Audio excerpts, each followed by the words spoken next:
नमस्कार जनसंवाद में आपका स्वागत है दोस्तों। आज बड़ी खबर निकल के आई है। 11 जनवरी हो चुका भारत मुक्ति मोर्चा का ऐलान। ईवीएम के विरोध में केंद्रीय चुनाव आयोग के दफ्तर पर होगा जोरदार विरोध प्रदर्शन। दिल्ली चलो का एक बार फिर से ऐलान। ईवीएम आधुनिक मनुस्मृति बताया है। भारतीय युवा मंच ने खोला मोर्चा। दिल्ली में कल सुप्रीम कोर्ट के वकीलों के फिर सुतरी फौज। दूसरी खबर बताएंगे दोस्तों। आखिरकार कांग्रेस के सामने झुकी मणिपुर सरकार। राहुल गांधी की भारत जोड़ो न्याय यात्रा की दी गई इजाजत। बताएंगे तमाम गाइडलाइंस भी बता दिया है, फॉलो करना होगा, ये बताया अनिवार्य।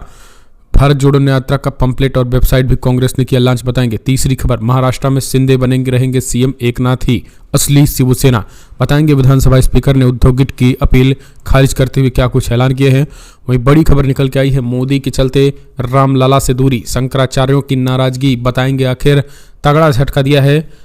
अर्ध निर्मित मंदिर का उद्घाटन केवल चुनावी लाभ उठाने के लिए। बताएंगे शंकराचार्य ने क्या कहा है। अर्ध निर्मित मंदिर पर बवाल। वहीं अगली खबर बताएंगे, राम मंदिर समारोह में नहीं जाएंगे सोनिया गांधी और खड़गे। आरएसएस और भाजपा का बताया इवेंट। ये भी बताएंगे उत्तर प्रदेश में मदरसा शिक्षकों को योगी सरकार ने कैसे झटका दिया है। और विल्किस बानो केस में सभी दोषी लापता हो गए हैं। सुप्रीम कोर्ट ने तत्काल वो आने की बात की, ये भी हम आपको बताएंगे। और बड़ी अपडेट निकल के आई है दोस्तों, कैसे अखिलेश यादव ने मायावती को लेकर कह दिया बड़ा ऐलान। बोले कोई भी मायावती का ना करे अपमान। यानी एक तरीके से सपा, कांग्रेस और मायावती वो एक साथ लगभग आते दिखाई दे रहे हैं। सब कुछ खबरें एक करके आपको जान लेना विस्तार से जरूरी है। लेकिन उससे पहले एक छोटा सा निवेदन, अगर आपने चैनल को सब्सक्राइब नहीं किया तो पल पल की अपडेट के लिए चैनल को सब्सक्राइब करना न भूले दोस्तों। दरअसल सबसे पहली और बड़ी अपडेट निकल के आई है, आपको बता दें, जहां आखिरकार भारत मुक्ति मोर्चा ने ईवीएम के विरोध में केंद्रीय चुनाव आयोग पर देशव्यापी चरणबद्ध आंदोलन का लगातार ऐलान कर रहे हैं। इस बीच 31 जनवरी 2024 को वो विशाल महारैली का ऐलान कर दिया है। वहीं आपको बता दें, अब ईवीएम को आधुनिक मनुस्मृति कहा जा रहा है। ये भी कहा जा रहा है कि ईवीएम को वो पूरी तरीके से हैक किया जा सकता है और उसके चिप को बदला जा सकता है और उसमें पूरी तरीके से छेड़खानी यानी टेम्परिंग की जा सकती है। और यही कारण है कि ईवीएम 2024 का लोकसभा चुनाव ईवीएम से न कराए जाने की मांग तेज हो गई है। लगातार ये बातें कही जा रही हैं कि ईवीएम से 2024 का लोकसभा चुनाव न कराया जाए। अगर 2024 का चुनाव ईवीएम से कराया गया तो इसका विरोध इसी तरीके से बढ़ता रहेगा। तो सीधे तौर पर दोस्तों जोरदार तरीके से प्रहार किया गया। अगली एक और अपडेट, भारत जोड़ो न्याय यात्रा का पैम्पलेट वेबसाइट लॉन्च। आखिरकार मणिपुर सरकार ने दिया इजाजत, राहुल गांधी निकाल सकेंगे यात्रा। जी हां, दरअसल कांग्रेस ने फिलहाल बुधवार को भारत जोड़ो न्याय यात्रा का पैम्पलेट वेबसाइट और न्याय योद्धा कैंपेन लॉन्च कर दिया है। पैम्पलेट में यात्रा का मकसद, रूट और मैप की जानकारी दी गई है। और कांग्रेस महासचिव जयराम रमेश ने कहा है कि वेबसाइट में रोज की खबरें आती रहेंगी, साथ ही भारत जोड़ो न्याय यात्रा की लाइव स्ट्रीमिंग भी होगी। इसके अलावा जो लोग साथ में भाग लेना चाहते हैं उनकी पूरी जानकारी उन्हें वेबसाइट पर मिलेगी। जयराम रमेश ने कहा है कि भारत जोड़ो न्याय यात्रा 14 जनवरी को इम्फाल से शुरू होगी। उन्होंने इम्फाल में कहां से यात्रा शुरू होगी और आप सबको जल्द ये बता दिया जाएगा। इस बीच सबसे बड़ी खबर तो निकल के आई है, मणिपुर सरकार ने फिलहाल राहुल गांधी की भारत जोड़ो न्याय यात्रा के लिए इजाजत दे दी है। फिलहाल इसके लिए उन्होंने कहा है कि सीमित लोगों की संख्या के साथ वो आप यात्रा निकाल सकते हैं। एक और अपडेट, महाराष्ट्र में शिंदे बने रहेंगे सीएम, एकनाथ गुट ही असली शिवसेना बता दिया गया है। संजय राउत ने कहा जाएंगे सुप्रीम कोर्ट। जी हां, आखिरकार महाराष्ट्र विधानसभा अध्यक्ष राहुल नार्वेकर ने बुधवार को फैसला सुनाया और मुख्यमंत्री एकनाथ शिंदे के नेतृत्व वाला गुट ही असली शिवसेना को बता दिया। और विधानसभा अध्यक्ष ने यह भी माना कि तत्कालीन चीफ व्हिप यानी मुख्य सचेतक सुनील प्रभु पद पर नहीं रहे और नहीं नए चीफ व्हिप भारत गोगले वैध रूप से निर्वाचित चीफ व्हिप थे। विधानसभा अध्यक्ष का फैसला एकनाथ शिंदे के लिए बड़ी राहत और पूर्व मुख्यमंत्री उद्धव ठाकरे के नेतृत्व वाली शिवसेना यूबीटी के लिए एक झटका है, जिन्होंने अलग हुए समूह के दावों का विरोध किया। महाराष्ट्र विधानसभा स्पीकर ने कहा है कि फिलहाल उद्धव के पास एकनाथ शिंदे को नेता पद से हटाने का अधिकार नहीं है, बल्कि एकनाथ शिंदे को हटाने का फैसला राष्ट्रीय कार्यकारिणी का होना चाहिए। एकनाथ शिंदे को विधायक दल के नेता पद से हटाया जाना स्वीकार नहीं किया जा सकता। स्पीकर राहुल नार्वेकर ने कहा है कि राष्ट्रीय कार्यकारिणी का फैसला सर्वमान्य होगा। तो ये एक तरीके से तगड़ा झटका लगा है। इस पूरे मामले में संजय राउत ने कहा है कि भारतीय जनता पार्टी के दबाव में इस सरकार पूरी तरीके से सभी को अपने कब्जे में ले रखा है और अब हम इसके खिलाफ भी चुनाव आयोग जाएंगे। एक और अपडेट निकल के आई है, मोदी के चलते मोदी सरकार पर फिर से भड़के वो शंकराचार्य। कहा अर्धनिर्मित मंदिर का उद्घाटन केवल चुनावी लाभ के लिए है, नहीं जाएंगे। कई शंकराचार्य लगातार कर रहे हैं बायकॉट। जी हाँ, दरअसल हिंदुओं के सबसे बड़े धर्मगुरुओं ने वो आखिरकार अर्धनिर्मित मंदिर के उद्घाटन को लेकर मोर्चा खोल दिया है और उन्होंने बायकॉट का ऐलान कर दिया है। अभी तक पुरी के शंकराचार्य ने तो बायकॉट किया ही था। अब आपको बता दें, ज्योतिपीठ के जगतगुरु शंकराचार्य स्वामी अभिमुक्तेश्वरानंद सरस्वती महाराज ने भी जो है वो राम मंदिर पर बड़ा बयान देते हुए इसका बायकॉट कर दिया। उन्होंने कहा है कि आधे अधूरे मंदिर में भगवान को स्थापित किया जाना न्यायोचित और धर्म सम्मत नहीं है। उन्होंने कहा है कि हम प्रधानमंत्री मोदी के विरोधी नहीं बल्कि सलाह दे रहे हैं, शास्त्र सम्मत कार्य करें। उन्होंने कहा कि पूर्व में तत्कालीन परिस्थितियों को देखते हुए बिना मुहूर्ती के राम की मूर्ति को 1992 में स्थापित किया गया था, लेकिन वर्तमान समय में स्थितियां अनुकूल हैं। ऐसे में उचित मुहूर्ती और समय का इंतजार किया जाना चाहिए। तो इस तरीके से जो है वो उन्होंने ये बातें कही हुई हैं। अगली एक और अपडेट, राम मंदिर समारोह नहीं जाएंगे सोनिया गांधी और खड़गे, बताया आरएसएस और बीजेपी का इवेंट। अयोध्या में राम मंदिर 22 जनवरी को होने वाले रामलला के प्रतिष्ठान समारोह में कांग्रेस ने भी दूरी बना ली है। कांग्रेस की पूर्व अध्यक्ष सोनिया गांधी और अध्यक्ष मल्लिकार्जुन खड़गे ने भी न्योते को ठुकरा दिया है। इसके अलावा कांग्रेस सांसद अधीर रंजन चौधरी भी राम मंदिर के कार्यक्रम नहीं जाएंगे। कांग्रेस ने पूरे कार्यक्रम को आरएसएस और बीजेपी का इवेंट बताया है और इसमें शामिल होने से अस्वीकार कर दिया। कांग्रेस महासचिव जयराम रमेश द्वारा जारी बयान में कहा गया है कि पिछले महीने अयोध्या में 22 जनवरी को होने जा रहे राम मंदिर कार्यक्रम को लेकर के कांग्रेस अध्यक्ष सोनिया गांधी और खड़गे का यह बयान निकल गया। उन्होंने कहा कि आरएसएस ने नए वर्षों में अयोध्या राम मंदिर को एक राजनीति परियोजना बना दिया है। जयराम रमेश ने यह बयान दिया है। एक और अपडेट, उत्तर प्रदेश के मदरसा शिक्षकों को योगी सरकार का झटका, केंद्र के बाद राज्य सरकार ने भी बंद कर दिया मानदेय। यूपी में अक्सर मदरसों पर कार्रवाई की खबरों को लेकर के सुर्खियों में रहने वाली योगी सरकार राज्य के अनुदानित मदरसों में पढ़ाई करने वाले मदरसों और शिक्षकों को बड़ा झटका दिया। केंद्र सरकार के बाद योगी सरकार ने भी मदरसा शिक्षकों को मानदेय बंद कर दिया है। इस फैसले का असर 25,000 मदरसा शिक्षकों पर पड़ा है। सरकार के इस फैसले के बाद मदरसा शिक्षकों को मानदेय खत्म हो गया है। आपको बता दें, इस योजना के तहत मदरसा शिक्षकों को मानदेय मिलता था और अब पूरी तरीके से बंद हो गया है योजना के तहत। और अब आखिरकार 25,000 शिक्षक मदरसों में रखे गए थे। 6,000 और मास्टर कर चुके 12,000 शिक्षकों को हर महीने मिलता था, लेकिन अब वो कोई मानदेय नहीं है। एक और अपडेट निकल के आई है दोस्तों, जहां बिल्किस बानो केस के सभी दोषी लापता, सुप्रीम कोर्ट ने दिया वापस जेल जाने का आदेश।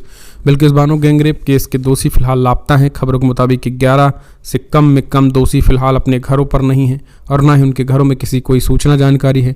8 जनवरी को फिलहाल इस केस पर सुप्रीम कोर्ट के फैसले के कुछ घंटे बाद ही जब मीडिया वाले गुजरात के दामोह में दोषियों के गाँव पहुंचे तो वहां उनके घरों के दरवाजों पर ताले लटके मिले।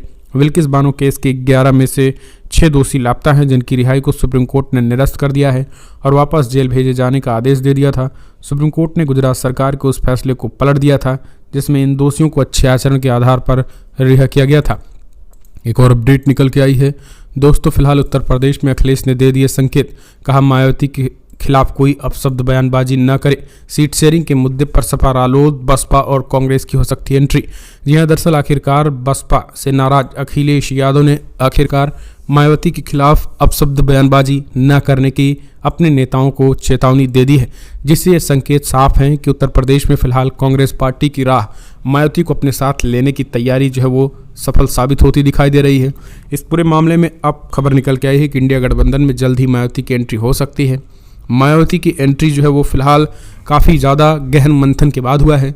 समाजवादी पार्टी कुछ और सीटों के त्याग के लिए तैयार है, लेकिन अब मायावती यानी पूरी तरीके से पूर्ण गठबंधन इंडिया का बन सके, यानी बसपा, सपा, कांग्रेस और रालोद चारों पार्टियां एक साथ चुनाव लड़ सकें और मोदी सरकार को हराने के लिए पूरी तरीके से दरअसल कल रालोद की बैठक हुई थी और रालोद की बैठक में जो अखिलेश यादव ने साफ अपने विधायकों को ये हिदायत दी है कि किसी भी कीमत पर कोई भी जो है वो मायावती के खिलाफ इस तरीके की बयानबाजी ना करे।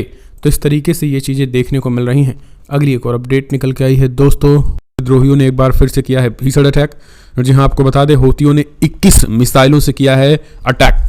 यूएस ने इस बात को कंफर्म किया है कि आखिर 9 तारीख की आधी रात को एक बार फिर से हूती विद्रोहियों ने इजरायली जहाज को निशाना बनाया है और 21 मिसाइलें एक साथ दागी हैं, जिनमें 18 यूएवी मिसाइल थी, 2 क्रूज मिसाइल थी और 1 बैलिस्टिक मिसाइल थी। लगभग 21 मिसाइलों से जो है वो निशाना बनाया गया है, जो अंतर्राष्ट्रीय शिप थी, जहाज थी और लाल सागर में निशाना बनाया गया, दक्षिणी लाल सागर में। यूएस ने पूरे मामले को कंफर्म कर दिया है। तो दोस्तों आप समझिए, जैसा कि हौतीज ने कहा था कि वो जो भी इजराइल से लिंक जितने भी जहाजें होंगे उन पर अटैक करेगा, वैसा वो कर भी रहा है और यूनाइटेड स्टेट सेंट्रल कमांड ने इस बात को पूरी तरीके से कंफर्म भी किया है। तो सीधे तौर पर एक ताबड़तोड़ अटैक यमन की तरफ से, और ये कहीं ना कहीं हिदायत है कि हम रुकने वाले नहीं हैं। जो अभी तक लगातार ये हो रहा था कि अमेरिका के द्वारा इजराइल, खास करके हूतियों के 10 के करीब इजरायली सैनिकों को मारे जाने के बाद ये हो रहा था कि वो घुटने टेक देंगे, हौती विद्रोही अब अटैक नहीं करेंगे, इस तरीके की तमाम खबरें निकल के आ रही थी। लेकिन उन सब पर जो है वो फिलहाल पूर्ण विराम लग गया है और हौतियों ने कहा है कि किसी भी कीमत पर उनको हम बख्शा नहीं जाएगा। तो ये चीज़ें कही गई हैं। अब आप कमेंट्स माध्यम से इसके बारे में सुझाव देना ना भूलें दोस्तों। अगली एक और अपडेट निकल के आई है। हमास से जंग के बीच इजराइल में नई आफत, बीमारियों से मर रहे लोग। इजराइल और हमास से जंग जारी है और इस जंग के बीच इजराइल में नई परेशानी सामने आई है। इजरायली स्वास्थ्य मंत्रालय ने देश में मंकी पॉक्स के खसरे के नए मामले का पता लगाने की खबर दी है। समाचार एजेंसी सिंगवा की रिपोर्ट के अनुसार मंत्रालय ने मंकी पॉक्स नए मामलों को सही संख्या बताई है, लेकिन इजरायली मेडिकल एसोसिएशन ने मंगलवार को कहा है कि 5 नए मामलों को 2 संदिग्ध मामलों को भी सामने आए हैं।